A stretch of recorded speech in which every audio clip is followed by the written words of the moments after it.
ওই শহর থেকে বার করে দিত, বা যদি বেতন না দিতে পারতো মানে টাকা পয়সা আসলে, তাহলে চাল গম ডাল, যে মানে আগেকার দিনে তো সব চাষি ছিল, চাল গম ডাল ওইগুলো নিয়ে রাজাকে দিত।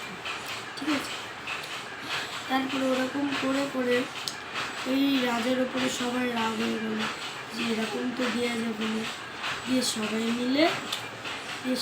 মিলে রাজার কাছে গেল, দিয়ে বলছে যে রাজাকে এরকমভাবে তো আমাদের পক্ষে দেওয়া সম্ভব না, একটু ট্যাক্সটা কমিয়ে দিন। দিয়ে তারপরে রাজা তো খুব জেদি, সে তো আর ট্যাক্স কমাবে না, দিয়ে প্রতিদিন ওরকম এসে বসল। ঠিক আছে, তাও রাজা দিল না, মানে কমালো না ট্যাক্স। তারপরে একদিন গিয়ে এই ইয়ের সামনে ধর্ণা দিল।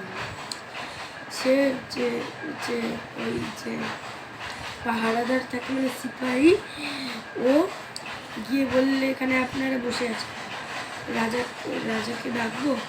দিয়ে তারপরে হ্যাঁ ওই যারা বসেছিল বললো ডাকো। রাজা বলছে এখানে বসে আছেন কেন, আপনারা আমাদের ট্যাক্স কমাবো না। দিয়ে তারপরে ওরা বলে কি যে ট্যাক্স না কমালে এখান থেকে আমরা উঠবো না, বুঝলি, যতদিনই হোক, 1 বছরই হোক, আমি এখান থেকে উঠবো, ট্যাক্স কমা। দিয়ে তারপরে অনেক দিন পেরিয়ে গেল, তারপরে রাজা দেখে তাও ওরা ওখানেই বসে আছে, বুঝলি। তারপরে রাজা ওই গিয়ে দেখে রাজা কমিয়ে দিল। তারপরে ওই শহরটা রাজার উপরে ভালোবাসতে থাকলো, আরও কিছু দিতে থাকলো, যেহেতু ট্যাক্স কমিয়েছে অত আর ট্যাক্স দিতে হয় না। ট্যাক্স মানে তখনকার কর, হ্যাঁ কর, এখন দিতে হয় না, তাই রাজার উপরে সব ভালো।